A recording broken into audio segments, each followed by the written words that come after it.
everyone, welcome back to my channel, or welcome if you're new. Today's video is something I have been wanting to make for a long time, but it's just been so much going on in my life. You guys don't care. Let's talk about my trip to Paris back in October. I wanted to make this video as sort of like a guide for anyone who is going to Paris, especially if you're going to Paris for the first time, or if you're going to Europe for the first time like me. I had never traveled outside of the US except to go to Montreal, Canada. So this was my first like big trip abroad and it was so much fun. I loved it, but I wanted to make a video with some tips for people of like how to make your itinerary, like what you can do different days. I tried to break up our trip by like these things are in this area, so we're gonna spend the day here or there. We packed a lot into a 5-day trip. There's definitely other things that we did not get a chance to do that I would have liked to. Like, I feel like if we had had 1 or 2 more days, I mean, any vacation, you could always use another extra day or 2, but I think we did a lot, and what I'm gonna do is tell you our itinerary, kind of day by day, whatever we did. And then over here, I'm gonna put in clips. I took a lot of video clips, so if I have a video clip to kind of illustrate what I'm talking about, I will put it in here. I'm also doing a series, like a short series on the same topic that's like a day by day itinerary. So those are gonna be posted on my Instagram, my TikTok, and my YouTube shorts. So if you prefer a shorter format, those are going to exist as well. I will link them down below. So you can save them and plan your itinerary for your trip to Paris. Okay, so to start out, let me give you a little backstory about why we even took this trip. I was not planning to go to Paris in 2023, but my boyfriend and I had started dating kind of recently. Like, I think we had been together 6 weeks when we booked this trip, which was kind of crazy. I've never done anything like that before. But anyway, the company I work for is based in Paris. So when he and I were like getting to know each other, I was like, yeah, I work for this company. Our main office is in Paris. You know, maybe someday the company will send me to Paris. You can come with me. Like, haha, you know, we were just kind of joking around about it. And then a little bit after that, he was like bopping around on the internet and he found this flight deal. It was a new flight path that JetBlue was offering that was a direct flight from New York to Paris. And for a round trip ticket, it was like $485 or something insane. Like normally it's over $1,000 to fly like a trip like that. So he was like, oh my God, like there's this amazing new pricing thing. And the way that it worked was that you had to book the trip in the spring and then you had to take the trip in the fall.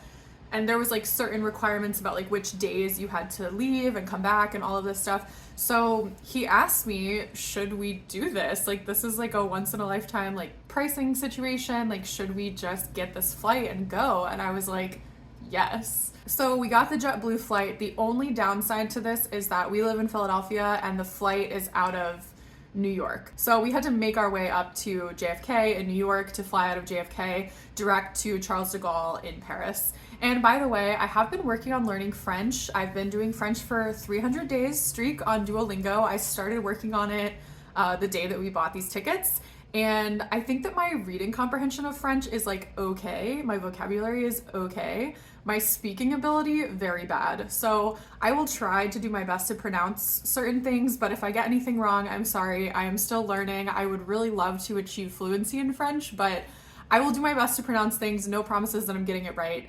I will try to also put like links to things in the description with the correct spellings and everything. So if I butcher something, you can still figure out what I'm talking about. So our trip began on a Saturday, but Saturday was really just a travel day for us because we had to go from Philly to New York. So we went from 30th Street Amtrak station. We took the Amtrak up to New York Penn Station. Then we took the subway over to the air train connection thing. And then we took the air train to JFK. So we had like a long stretch of just getting to the airport to begin with. We ended up getting to the airport a little bit early and my boyfriend really wanted to check out the TWA terminal at the JFK airport, which I had never heard of this before, but apparently there was this older terminal in the airport that they turned into this really cool, like vintagey looking lounge. So it's like a lounge and hotel. So we went in there just to like check it out. It was really, really cool looking. We actually saw this couple getting married and I was like, oh my God, how cool. Like they're having this wedding in this cool place.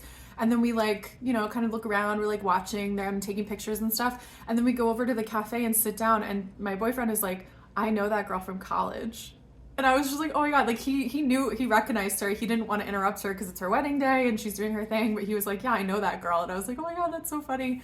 So we just kind of hung out at TWA for a little while. We got a quick bite to eat before we went, and then we got on our flight. So this was JFK to Charles de Gaulle. It was about a 6-hour flight, and I thought the flight was very pleasant. It was an overnight flight, which kind of sucks if you're someone like me who cannot sleep on airplanes. Like, no matter how much I try, I just cannot sleep on airplanes. But I thought the food was really good.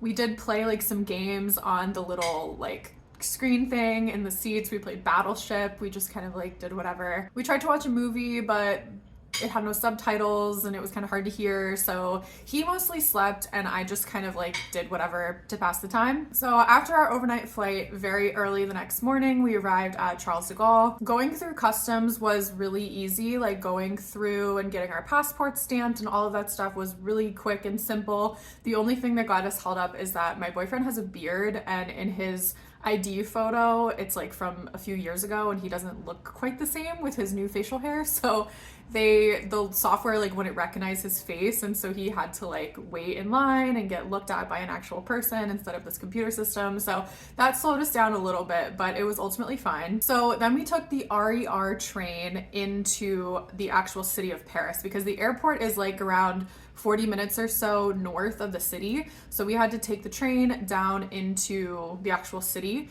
And there's a couple different types of trains in Paris. We ended up taking the RER a couple times, and we also took like the regular subway in Paris.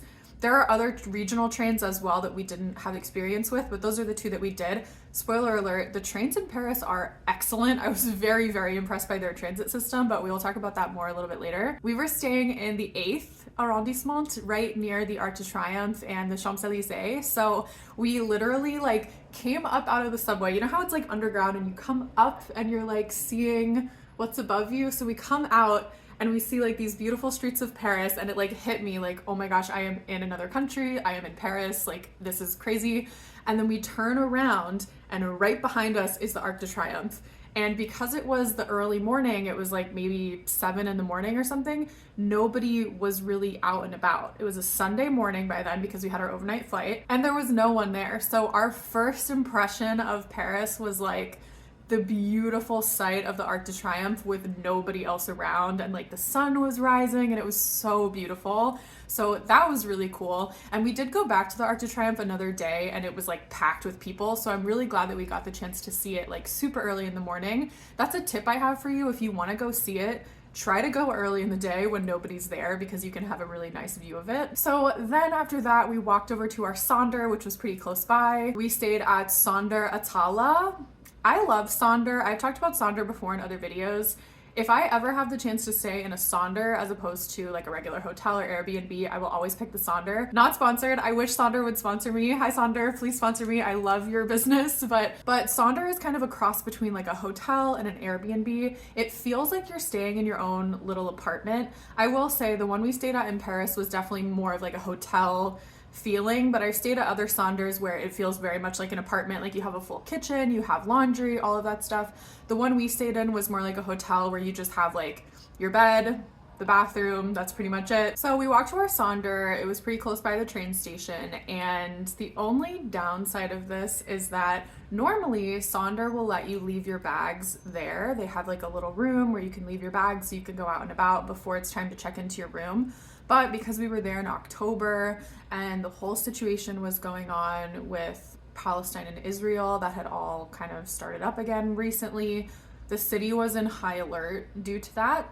And they were not allowing anybody to leave any items unattended in the hotel. So because we couldn't leave our bags there, we had to figure out what to do with our bags, because we cannot drag our bags around the city of Paris all day long. So we were starving at this point, so we decided to just go get something to eat and figure out a game plan. So we walked around the corner from our Sonder and we went to this little breakfast place called Washington Post. To be honest, it was not like the greatest food. It was okay, but we were so hungry, so it was fine. So we sat in there. It was a really cute place, and we kind of figured out what to do. So we were able to use their Wi-Fi and find, there's a couple of different services in Paris that offer like bag storage where you just pay a couple of euros and they'll keep your bags and then you come back and pick them up later. So I will link a couple of those down below. I believe the one that we use is called Bounce. But we found one that was nearby our hotel that was open, and so we went there, and it was this weird like little gift shop place, and then upstairs they had like a storage area where they keep luggage.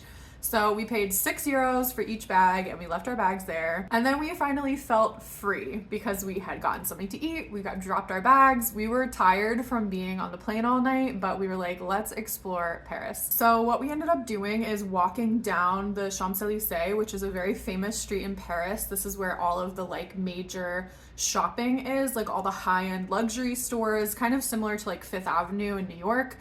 We walked down the Champs-Élysées and we kind of like window shopped and looked around and like looked at all the little cafes and all the cool places.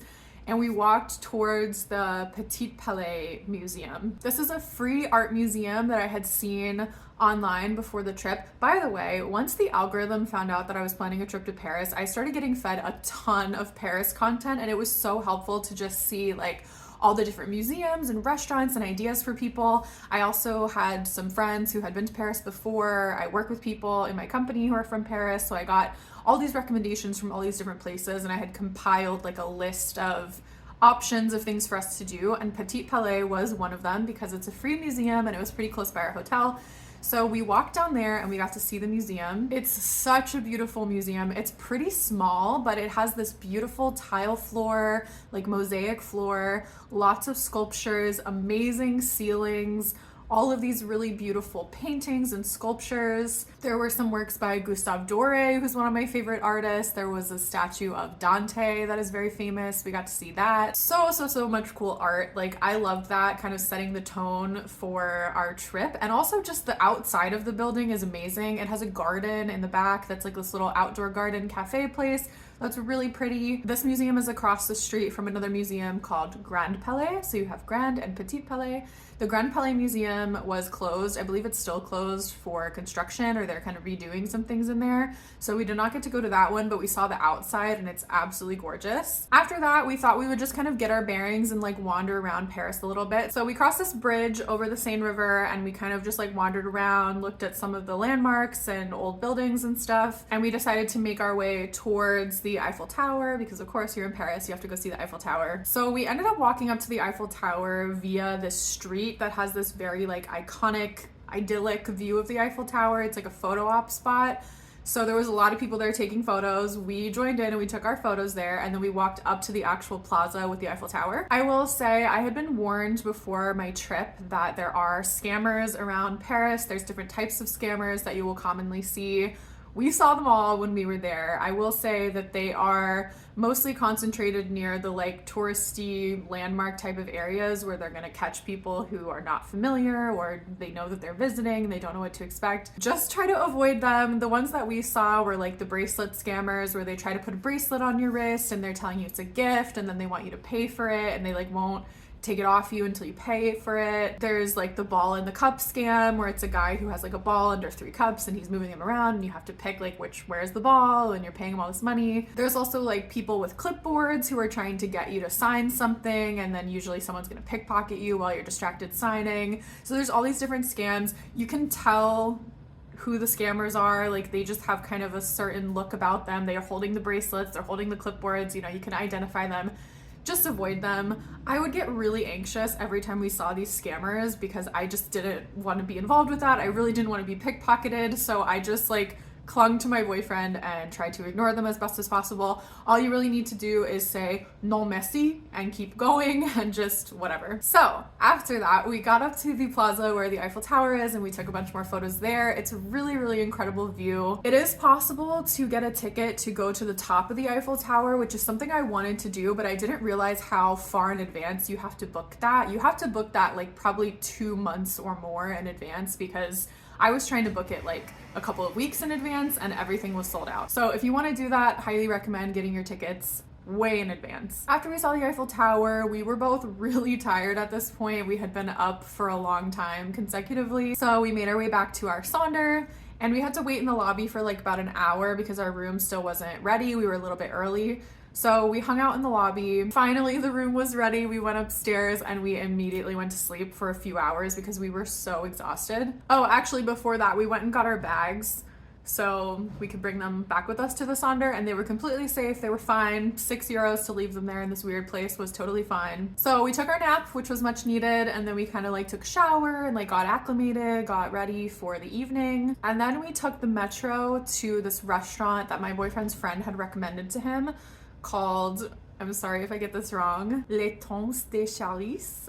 It means the time of cherries. It's a French restaurant in the Marais area, I want to say. And this was our first like proper meal in France. We had had that meal earlier at this weird cafe and it was like okay, but this was our first like meal and it was very, very good. We ordered a cheese plate with 2 different kinds of cheese and really good bread. My boyfriend had a glass of red wine and a beef tartare dish with a bunch of vegetables. And I had white wine and a falafel dish, and everything was so good. This place was like really tiny but really cozy, and it just felt like I kept having these moments of feeling like, oh my god, I'm really here, I'm really in Paris, I'm really in Europe, like I'm out of the US. Like for someone who did not grow up traveling a lot at all, like it was just a really exciting thing for me every time I remembered like, holy shit, I am out of my own country, like this feels amazing. So after dinner we took the metro back to our Sonder and we stopped into Louvre, which is a really famous French patisserie that makes mostly macarons. That's what they're known for. So we went there and we got some macarons. We took them back to our Sonder. We had a couple macarons for dessert, and then we went back to bed because we were so freaking exhausted.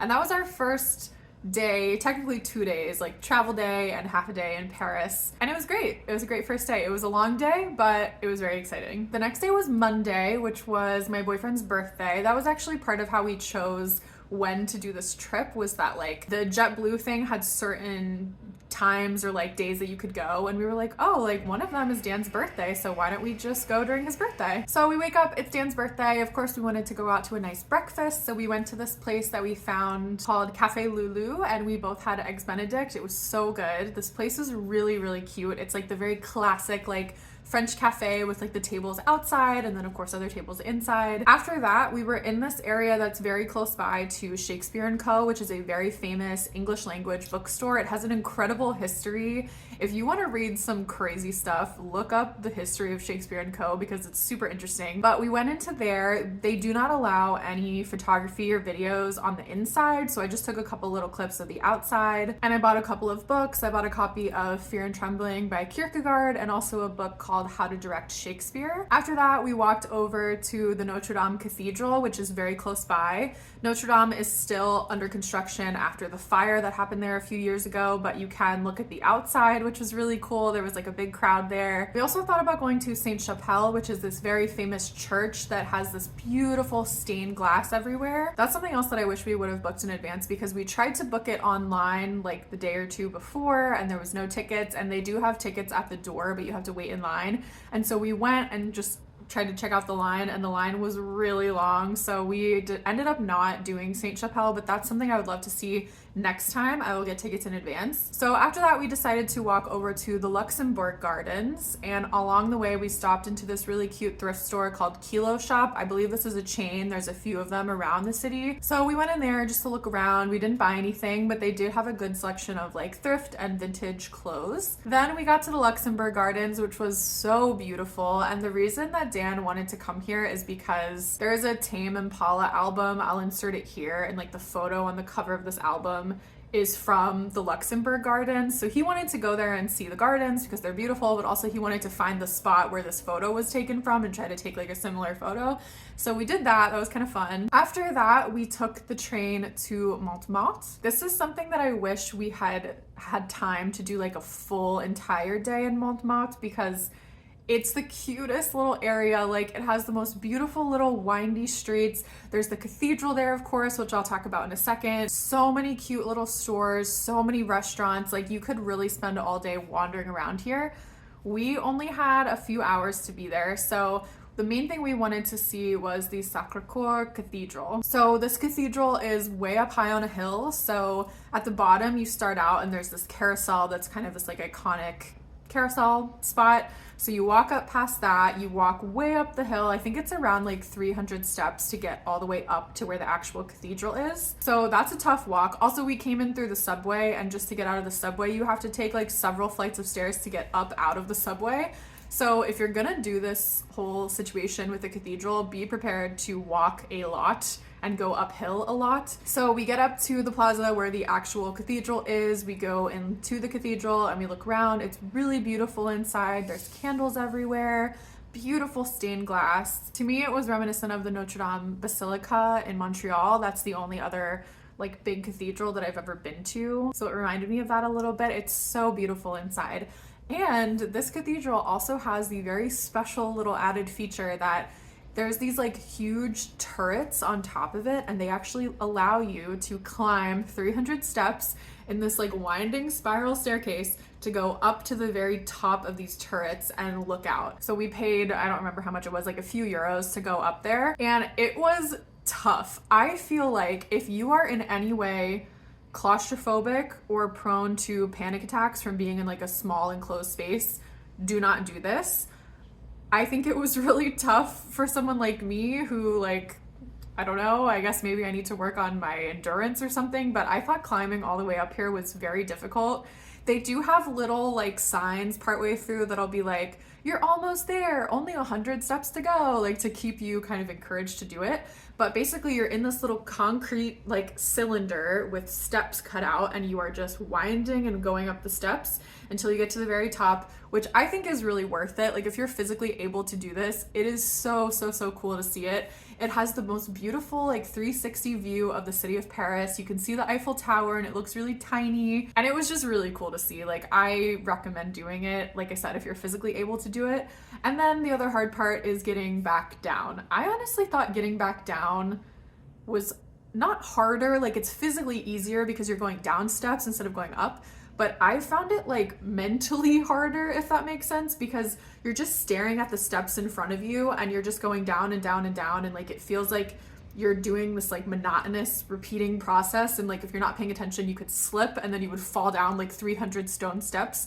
So you got to keep your mind like really alert when you're going down these steps so you don't fall and hurt yourself. So all in all, if you decide to do the Sacré-Cœur Cathedral, expect to climb about 600 or so steps if you want to go up to the cathedral and then up to the very top. After that, we wanted to get something for lunch, so we stopped at this little cafe called Café Orcel. I just had a Caesar salad and Dan had an omelet with the salad, so it was pretty simple, but it was good. We sat outside. Then after that, Dan really wanted to go to the Père Lachaise, I'm sorry if I said that wrong, cemetery, which is a very famous cemetery in Paris where a lot of famous people are buried. So he wanted to go because Jim Morrison is buried in that cemetery, so that was like the main grave that we wanted to see. And then along the way we also saw the grave of Frédéric Chopin, the famous composer, so that was really cool. There are other famous people buried in this cemetery that would have been cool to see, like Oscar Wilde, Edith Piaf, Marcel Proust, but their graves were pretty far away from the area where we were. It was a very big cemetery,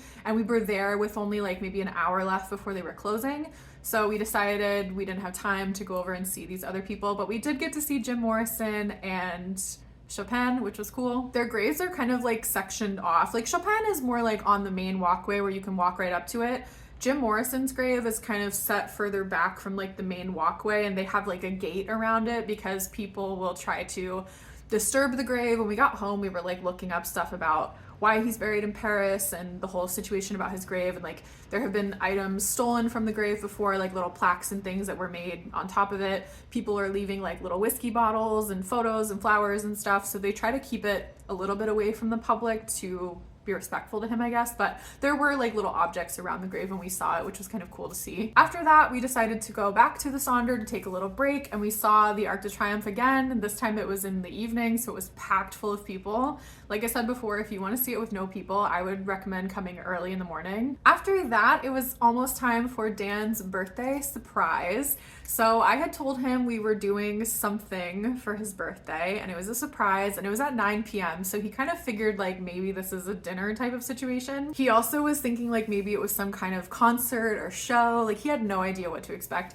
So we took the metro over kind of near the area where the Musée d'Orsay is, and we went to a bar because we had time to kill. So we went to a bar and we had a drink. It was a hotel bar called Bar Signature inside the Pont Royal Hotel. So we went there, had a drink. The people sitting next to us actually had like a weird connection to us. They were like an older couple, and the husband had gone to the Naval Academy, which is in Annapolis where I went to college. So we had like all these little things in common about Annapolis. And then the wife had gone to high school like right next to Dan's high school. So it was kind of funny, like the world is small, you meet people with commonalities wherever you go. So we talked to this older couple at the bar, and that was really sweet. Then we walked over to Dan's birthday surprise, and the whole time he was like, I don't know where you are taking me. But eventually we walked right by the Seine River, and he was like, okay, we're at the river, I'm seeing water. And then we walked down the steps to like the actual like bank of the river. I don't know, like the boardwalk. I don't know what the term is for this. River walk. And there's a bunch of boats. And I was like, we are getting on this boat and we are having dinner. So I had booked him a dinner cruise on the Seine River as a birthday surprise. From what I understand, these river cruises are very popular in Paris. You can do them like all throughout the day. You can go for lunch, for dinner, for cocktails. You can just go with no meal and just kind of get on the boat and see the sights around the Seine River. But we went for dinner. It was really fun. They had a live singer who was pretty good. We had a really, really good dinner and like a cute little dessert. My dessert was like this little chocolate Eiffel Tower, definitely touristy, but it was really good food. And they time your time on the boat perfectly. So right when the Eiffel Tower starts sparkling at 11 p.m., you're passing right by it. The Eiffel Tower, by the way, sparkles on the hour every hour for 5 minutes. I don't know when it starts. I assume that it starts around like maybe 8 o'clock. So it's like 8 p.m., 9 p.m., 10 p.m., etc.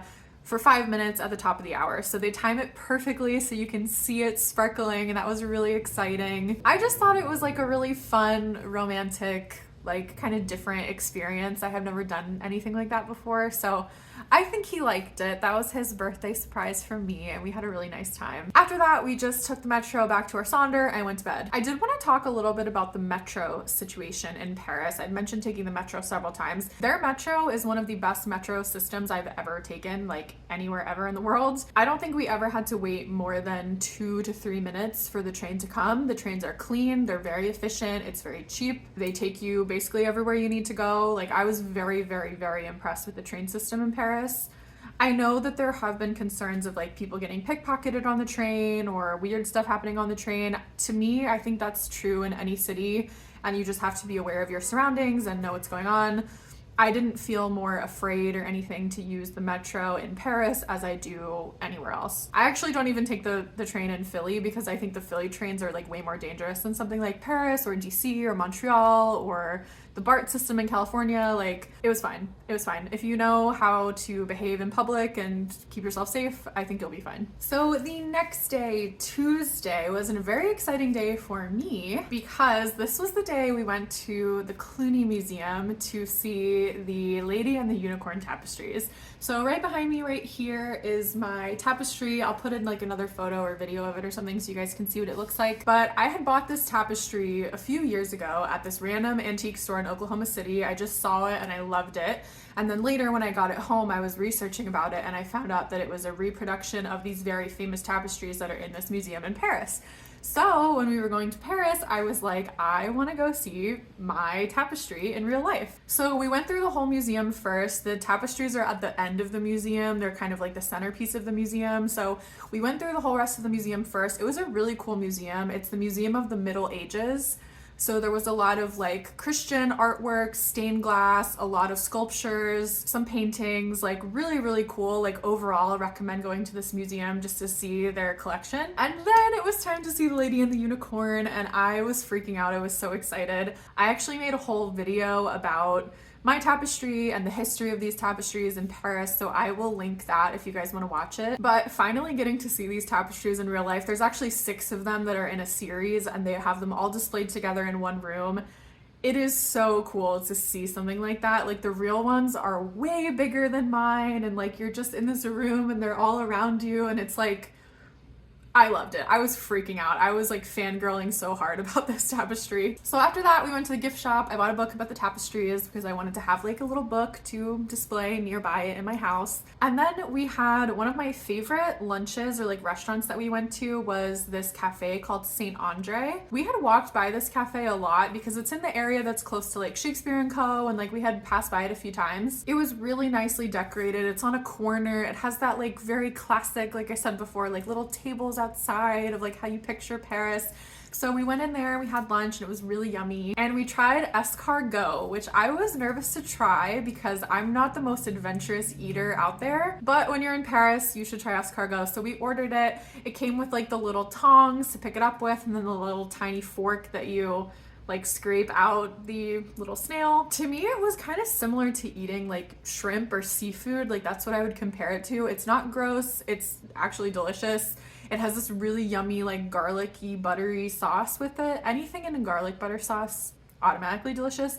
So I recommend that. Even if you're not adventurous, try ordering escargot and eating a couple of them because they're pretty good. After that, we went to Shakespeare and Co. again because there was something I had forgotten to look for the previous day. So I just wanted to go back again and check it out one more time. Then we took the train over to try to go to some antique stores that had been recommended to me. We only were able to go to a couple. Most of them were closed, but there were a couple that were open. So we got to check out a couple of antiques. That's another thing that I had really wanted to do in Paris. And I think if we had had an extra day, this is something else I would have done on an extra day, is go to like the big famous flea markets in Paris or go to more antique stores, because if you've been following this channel, you know that I love antiques. I collect antiques and vintage stuff. So that would have been like one of my favorite things to do in Paris, but we just didn't have the time and like the schedule didn't work out. But anyway, we did get to check out a couple of antique stores, which was very cool. After that, we walked around the Marais area, and my main objective with this was that my friend Fern had asked me to go to this shop called Merci Store, where I think she had been before,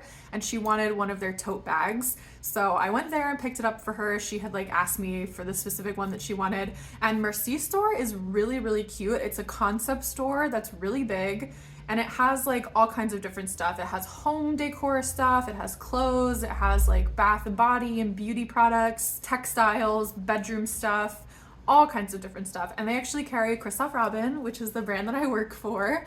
We actually spotted Christophe Robin quite a few times throughout our trip to Paris. So every time I saw it, I took like a little video or a photo of it just to be like, oh my God, it's my brand in the wild, which makes perfect sense because it's a Parisian brand. Like it's in a lot of shops around Paris. But for me, I was like, wow, I'm seeing it in the wild. It's really cool.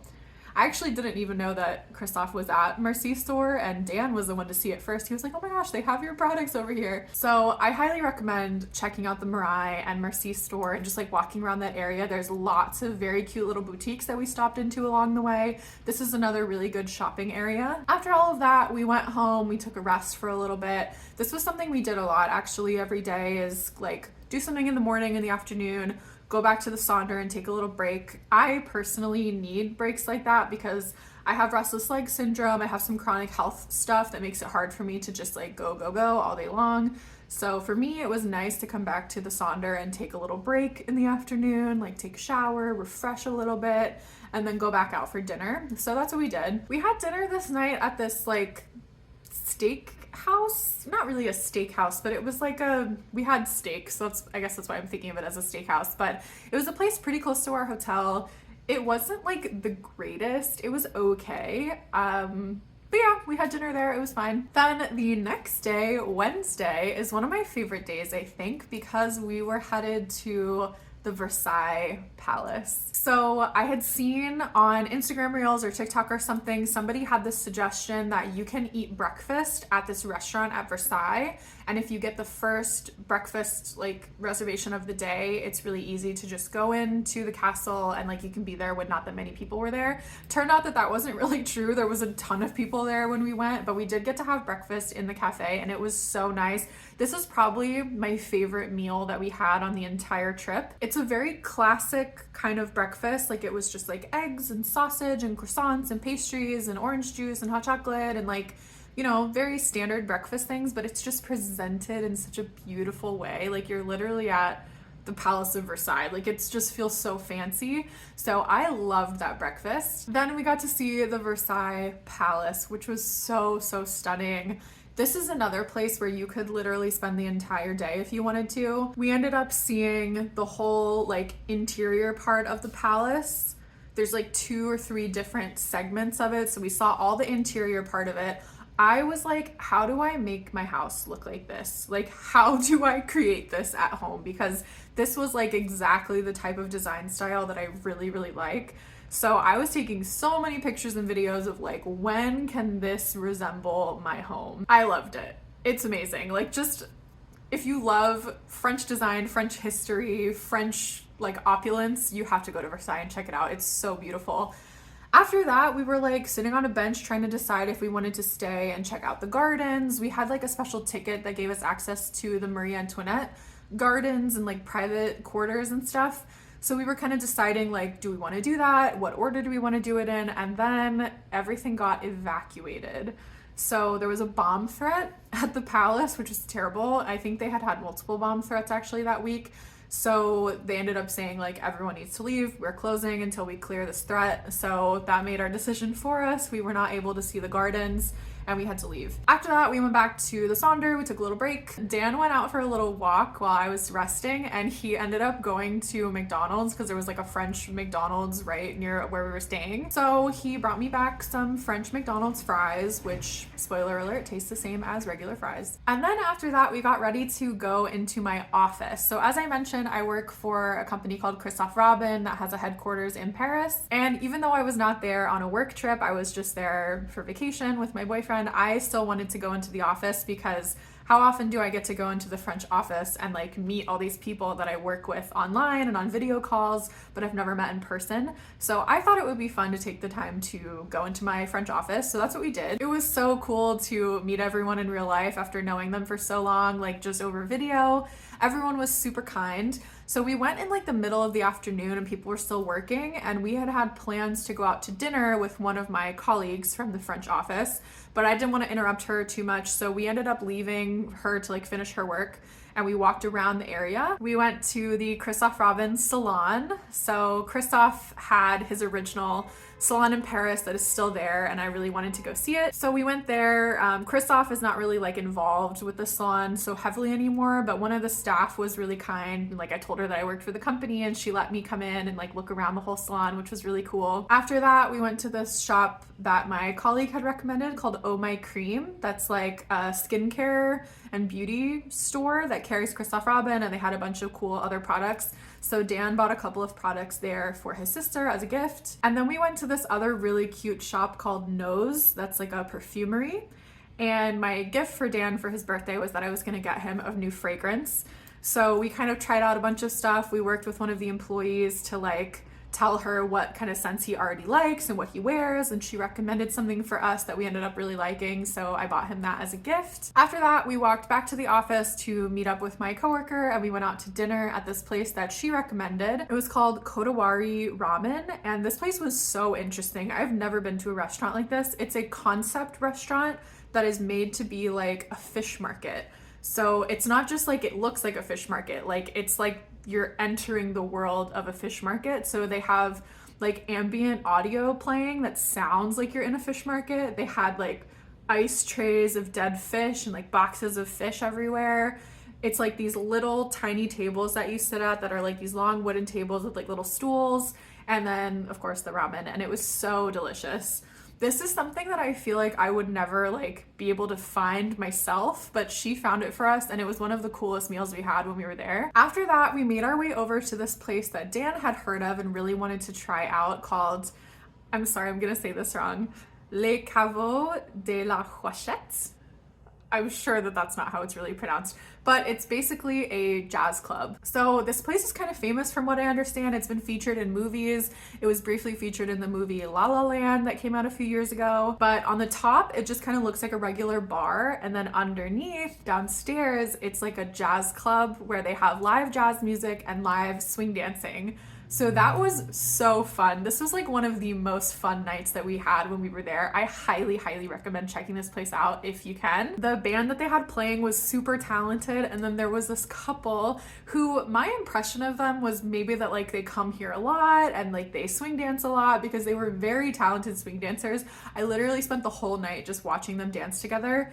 And so they started out on the dance floor swing dancing, and then the band was like, you guys, like, come on, it doesn't have to just be them, like everyone should get out on the floor. So as the night went on, like more and more couples and people started getting on the dance floor and swing dancing, which was really fun. Dan and I did swing dance a little bit together, and like it was just so fun and joyful to be in there. Like I love jazz music, I love swing dancing. Swing dancing was a really big thing in college for me, so that was great. I loved this place. I thought it was the most like unique, fun place that we went to. On our way back, because we were there kind of late, the metro was actually closed.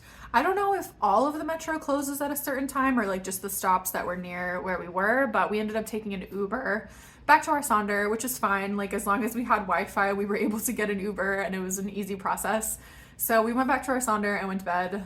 We really packed a lot into every day, so I feel like every night we went to bed, we were just so exhausted and fell straight to sleep. Then Thursday, which was our last full day in Paris, we kind of had a slow morning because we were really tired from all the days before. Then I had seen this little clip on Instagram, I think, of somebody taking the train from one station to another. You have this really great view of the Eiffel Tower. So I wanted to see it and I wanted to make like a video of what it looks like. So I'm really glad we did that because that video is now my most watched video of all time that I've ever created. I'll put it in here if you want to see it, but it's basically just getting on the metro, you sit on a certain way, and then you can see this like really beautiful view of the Eiffel Tower when you go by, and that was really cool. I'm really glad that we took the time to do that because it was really cool to see, and also because that video turned out to do like so amazingly well. After that, we were near the Eiffel Tower, so we stopped off to take a couple more Eiffel Tower pics and just like check it out again. And then it was time for the Louvre Museum. Did you guys think we were gonna go all the way to Paris and not go to the Louvre Museum? So we had to go to the Louvre. The Louvre, again, as you probably know, is another place where you could spend your entire day if you wanted to. It is a huge, huge, huge museum. My tip for you if you're going to the Louvre is not to enter on the top like plaza where the pyramid is, like that very famous spot. What you should do instead is take the metro station that lets out at the Louvre and go in underground through there, because when you do that, you don't have to wait in line like basically at all. So of course, the most famous thing that's in the Louvre is the Mona Lisa. So we decided we'll go see Mona Lisa first and then we'll kind of see whatever else we want to see. So we walked to Mona Lisa, we kind of like saw a bunch of other paintings and cool stuff on our way there, and then we got to see her. It was really cool. I mean, it's kind of one of those things like, have you guys seen that TikTok trend where it's like you see this like amazing, iconic like world landmark or artwork and you look at it and then you're like, okay, let's go. Like that's kind of how I felt. It was really cool to see her. I mean, everyone talks about, oh my God, she's so small. Like you think she's gonna be big because she's this famous painting. It's like, why do you think because it's a famous painting it needs to be big? It's a normal size painting. I also feel bad for all the other paintings that are in the room with her because I attach emotional significance to objects, but I really try to make an effort to like look at the other paintings in the room next to her because I feel bad that nobody cares about those paintings. They're just there to see Mona Lisa. But we got to see her. It was pretty cool. Check that off the bucket list, you know, get to see Mona Lisa. And then there was a bunch of other cool stuff in the museum that we wanted to see. So I really wanted to see the Venus de Milo, which is another one of the like most famous pieces in that museum. So we saw her. We also saw this really famous painting that I love called Grand Odalisque. So I got to see that, which was really neat. We saw the Hall of Battles, which is like this kind of long room that has a bunch of paintings of like different wars and battles in French history. So there's like Napoleonic scenes and like all these other cool paintings that are like huge paintings of wartime, which were interesting. We also got to see the crown jewels of France, which was really cool. So there's like all the crowns and jewelry, but there's also like a lot of cool objects like cups and drinking glasses and things that are made out of like shell and stones and like all of this cool stuff. The whole Louvre Museum has these like amazing high ceilings where every inch of it is covered in art. I feel like so many places you go in Paris are like this. Like they're just so opulent and beautiful. So definitely this was not an exception. We also got to see a lot of Greek and Roman sculptures like the Three Graces. I have a tattoo of the Three Graces, so that's always cool when I get to see like the Three Graces in real life in a museum somewhere. There's many depictions of them, but I just think that that's always cool to see. We also had a really good baguette sandwich at the Louvre, and maybe this is weird, but I'm gonna talk about eating lunch at the museum because if you've been to American museums, especially like expensive museums and you've had lunch there, like it's usually that you're paying so much money for such crappy quality food. I was very impressed by the lunch options at the Louvre. We ended up just getting baguette sandwiches. Mine was just like a baguette with butter and ham and cheese, and it was one of the most delicious things I ate in Paris. And it was like €5 at the little like counter inside the Louvre. It was so good. After we were done at the museum, like I said, you could be there all day, but we had other things we wanted to do. So we went outside to the Tuileries Garden, which is connected to the Louvre. This is a free part of the museum where you can just kind of walk in and out anytime. Really beautiful garden that has sculptures, a lot of beautiful landscaping. And there was also this little like duck pond area where we sat down for a while and just kind of watched life go by around us, which was really fun. After that, we went to the Galeries Lafayette, which is a very famous indoor shopping area on the Champs-Élysées. It's like 8 floors of really high-end clothing, jewelry, beauty products, all kinds of stuff like that. They carry Christoph Robin, so I wanted to see that. And I actually learned this after our trip, but you can apparently watch the sunset from the roof of Galeries Lafayette. I believe they have a cafe or a bar or something on the roof. So if I had known that, that's definitely something I would have wanted to do, but I just didn't know when we were there. We decided to go to an Italian restaurant for dinner on our last night there, just because we had had a lot of French food and we wanted to try something different. So someone recommended this place on a Reddit thread that I was reading. It's called Italian, and we went there for dinner. I thought it was great. Dan didn't love it. I think he just didn't love the item that he ordered, but I thought it was really good. We had champagne because it was our last night in Paris. And then on our walk back to our Sonder, there was this brass band playing in the street. I guess there was some kind of event going on, and it was just really fun. Like, it was a nice little cherry on top of our trip there to like see some live music in the street on our walk home. We also, like, on our very last night, we realized that we had wanted to buy like postcards or something to send to our family, and we had completely forgotten to do this. So we were looking up like places where we could buy something like this that were still open, and there was this place called, I think it's called Public Drugstore. I might be misremembering that, but it was this like cute little store that was at the end of our street, and I wish that I had known that this place was there before like the 11th hour on our last night, because I would have loved to spend more time in there and shop around a lot. They had really cute postcards, so we ended up getting some postcards. They had a big selection of like books and paper items. They had really great jewelry, candles, home decor stuff. They had a little like cafe, bakery in the back. So this place was really cute. I wish we had more time to spend in there, but we ended up getting some macarons from the bakery. And then we went back to the Sonder and went to bed early because our flight was very early the next day. So on Friday, we woke up super early in the morning because we had, I believe, a 6 a.m. flight to go home. We checked out of the Sonder. We decided to Uber to the airport, even though we had taken the train on the way in, because it was so early and we were so tired. We just didn't want to deal with like the long journey on the train and navigating that. So we ended up taking an Uber, which was way more convenient. The flight home was good. We watched The Hunchback of Notre Dame because we were in this like Parisian mood. Have you guys seen that movie like since you were a child? Because I knew that it was like a darker Disney movie and like it was scary and stuff, but like watching it as an adult, I was just horrified the whole time. I was like, this is so sad, this is so scary. It's about racism, it's about like being horrible to people with disabilities. It's like there's all these religious component. Like, it was just very scary and dark and sad. It's a beautiful movie, like it's an incredible movie. The music is amazing, like, but I was just like, oh, like I don't remember it being this like horrifying. And then I also watched the new Little Mermaid movie because it was on like available on the plane and I had never seen it, and I really liked it. I thought it was really good. If you haven't seen it, I would recommend watching it. I thought it was really like a fun updated version of The Little Mermaid. The flight home was fine. We landed and then we had to do the whole process of getting back home in reverse. So we took the air train back to the subway, and then we took the subway to the Amtrak, and then we took the Amtrak back to Philly, and then we took Ubers back to our apartments, and it was like a big long day, but we made it home to Philadelphia. It was such an amazing trip.